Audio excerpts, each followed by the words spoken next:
Well, thank you, gentlemen. Well, now it's time to get going with the next presentation, and let's get going with one of the great understanding of very prominently important topic. I think it is a very futuristic topic, but we all want to know AI knowledge workers for insurance. So I think once again a warm welcome to everybody. Now let's understand AI knowledge when it comes to the entire industry of insurance landscape. In an industry built on data, risk assessment, and decision making, of course, AI, like we all know now, is no longer a futuristic concept. I think it's a prime necessity. I think it's a driving force altogether.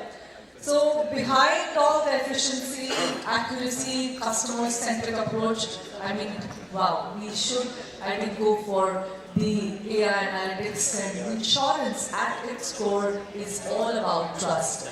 Trust that claims need to be processed fairly, pricings for the policies to be tailored and crafted, looking at the customers and the risk to be assessed.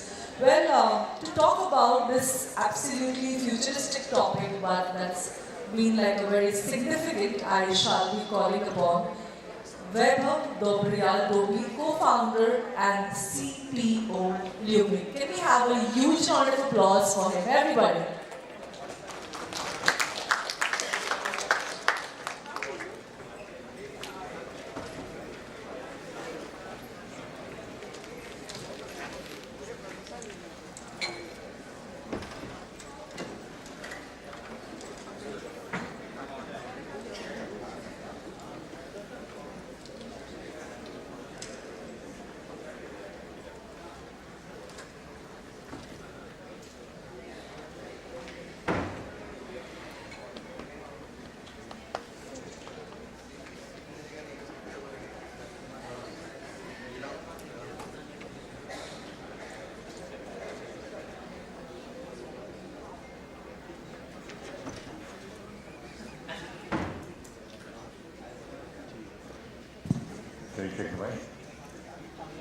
Good evening, everyone.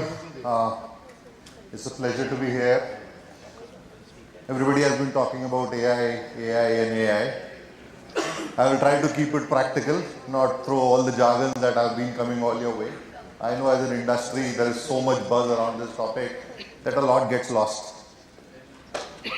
What I'm going to talk about is something which is epitome of agentic enterprise, the whole AI bandwagon. If you would have seen, there's a lot of buzz around how to actually take it and put it into production, and when you put it into production, how do you create full use cases? Until now we have been innovating with AI at the periphery. So what I'm going to share with you is something very, very practical in production. So there is no jargon, there is nothing. We call it LiteCone, and what I'm sharing with you is Leo. But before I go there, just a quick intro about who we are. LUMIQ started 11 years back. There are only two things that we do, data and AI, and that too for financial services. It puts us in a very unique position where we work with people in the room very deeply. So when we go into action, we are not just building horizontal use cases like summarization chatbots, nothing wrong with them, but we go very, very deep. And why? Because there's a lot of exposure, there's a lot of depth internally as well. So we have people, for example, my insurance practice is led by Vishal. I'm not sure if he's in the room right now, but he's a veteran of the industry himself. So a lot of experience, a lot of customers, 400 plus people, and a lot of use cases. But if we have to summarize what we do, three pillars. One is our FSI knowledge, data and AI, and cloud experience. I want to talk about a topic which is so core, underwriting. Underwriting literally, in my mind when I think about it, is finding needles in the haystack, and I've put S intentionally there. You don't know how many needles are there. If it was one needle, it would be even more easier, right? So if you are looking at a life insurance company, there is so much information that gets generated, right? And literally general KYC, financial, medical, these are worlds in itself. You have proposal forms, you have documents, you have external data coming in from Bureau, IIB, you have underwriting guidelines, whatnot. And there is more depth to it. It's not that, when you say general and KYC, it stops there. Even something like insurable interest is a chapter in itself in your guidelines, right? Who can be a nominee, who cannot be a nominee, moral hazards, occupational risk. Who's at the border trying to, play with the system in terms of anti-selection. These are deep things when I talk about it. Then there's a play around financial risk. Not just about the ability to make a payment, but where is the money coming from? Is there income stability? There is SUC, right? You may be trying to buy a policy, but somebody else I might have bought policy as a consumer from other people. You have to look at it holistically. And when I talk about mortality, morbidity, that's a play in itself. So essentially, when I look at an underwriter is doing its job, it's essentially, there would be 3 people looking at it. There is so much detail and action there. And what happens on ground is alarming, right? It's a very, very difficult job. I talked about needles in the haystack, but look at it, right? There is a continuous trade-off between quality and tact. There is peak, there are seasonal loads. We know what happens in JFM. The sales teams always get the cases at the last time. Every month when you look at it, right, there's so much action that happens at the end of that period. The skill required to do this job, the nuances of this jobs, it's high. And it needs continuous upgradations. There are new things which are coming up continuously, right? New products, new risks. And the challenge of attrition is true for any skilled job. It holds true here, right? And despite all the digitization, despite all the information, OCR, this, that, only one thing is happening: information overload. That's the summary of it, right? I'm sure if I were to run a survey, underwriters in the room, and ask about how your worksheets look like, there are a dump of lot of data. 64% of the underwriters said that the tech is not really helping. It's increasing their workload. Every time you have a new digitization, new external party, there are new data points coming in. And it's even more interesting how we have been building these systems, right?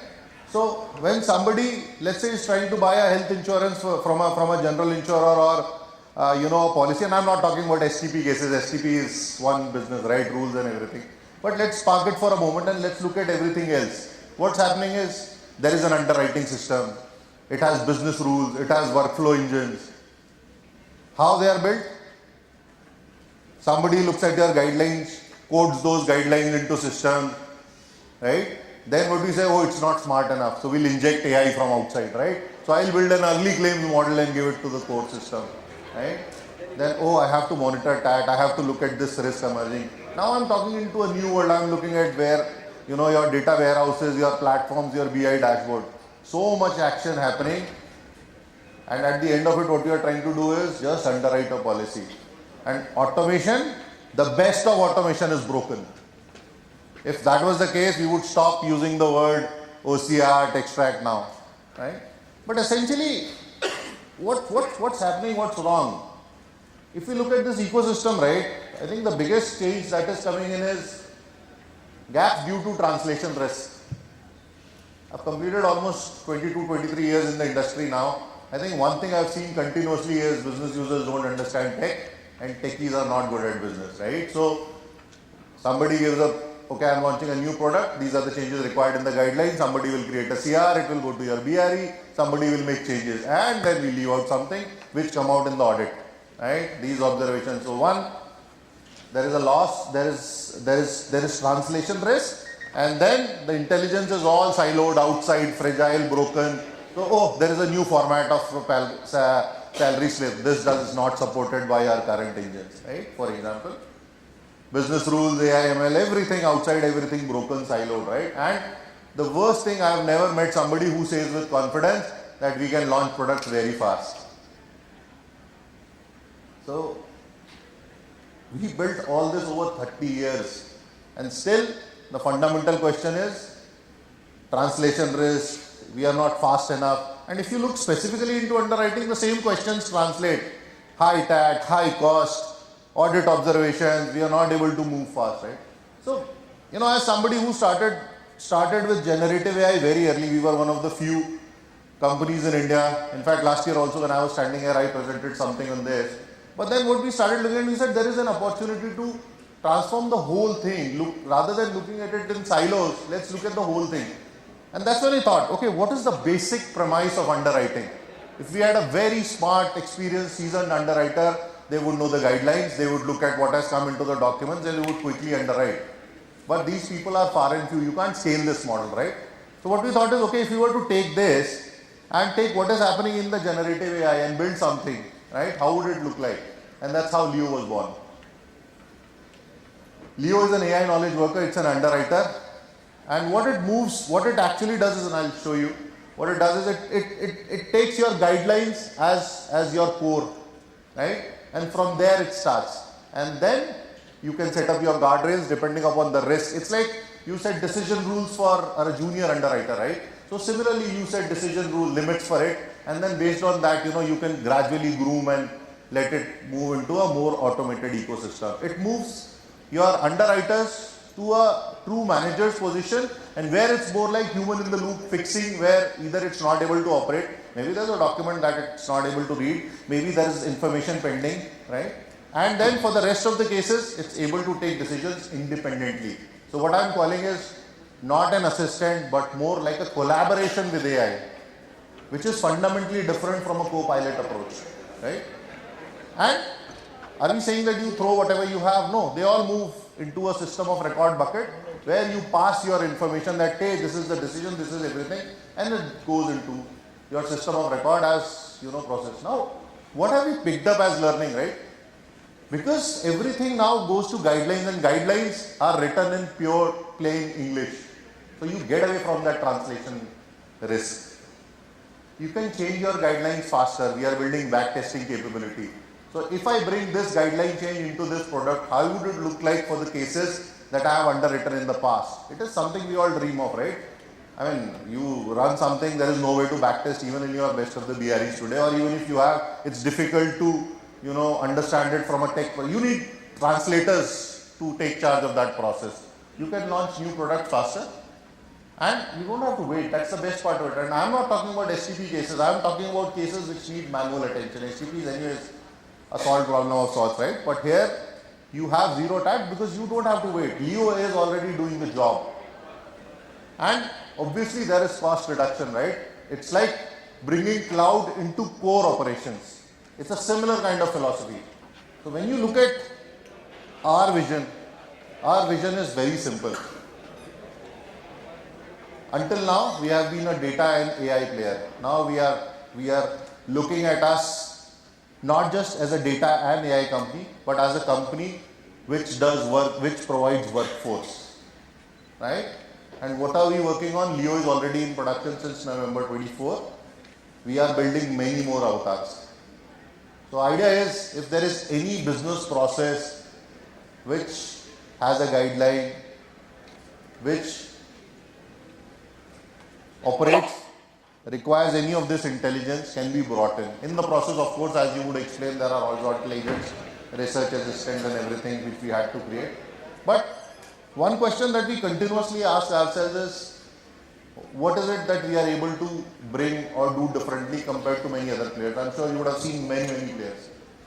I think what has worked for us is that we can go deep into business domains. We have been very early adopters of not just generative AI, but AI in general, big data analytics, back then it was called when we started LUMIQ, and data. It creates a very unique play. So that's all I wanted to share with you. If you want to experience this thing, you can reach out to us, sales@lumiq.ai. We have a booth outside. More than happy to come to your office and demonstrate you what we have been able to achieve and how it can be replicated and reproduced into your ecosystem. So thank you so much for your time. It was a pleasure to share this idea with you.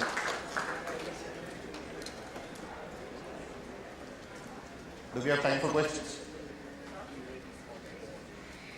can take one question. I've been allowed one question.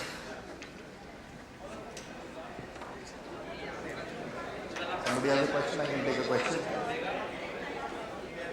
Yeah, please.